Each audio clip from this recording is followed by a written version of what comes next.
30 րոպե առաջ ներքին գործերի նախարարության ոստիկանության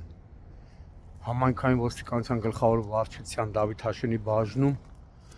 օպերատիվ տեղեկություններ են ստացվել, որ Դավիթ Հաշենի կամրջի տակ տղամարդու դիկ է։ Դեպքի վայր են ժամանել ոստիկանության Դավիթ Հաշենի բաժնի հերթապահ խումբը, ժամանել են նաև ՀՀ ներքին գործերի նախարարության ոստիկանության բարեկային ծառայության Երևան քաղաքի գնդի պարեկները։ Այս պայն համայնքային ոստիկանները սահմանազատել են տարածքը, հերթապահություն են իրականացնում եւ սպասում են, որպեսզի դեպքի վայր ժամանեն Հայաստանի քննչական կոմիտեի, Երևան քաղաքի քննչական վարչության, Աջափնակ եւ Դավիթ Հաշեն վարչական շրջանների քննչական բաժնի խումբը։ Ըստ նախնական տեղեկությունների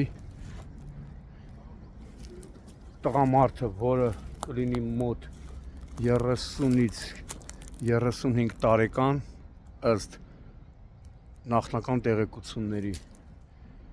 կամրջից իրեն ցած է նետել։ Դեպքի փաստով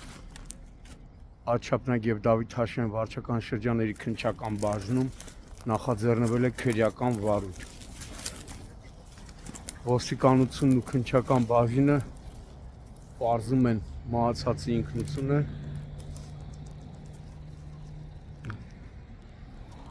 Քննիչները արդեն գալիս են, չէ՞։ Հա, հեսա։ Քննիչները տեղում են նաև տեսնում եք հեռուն կանգնած է դիատարը։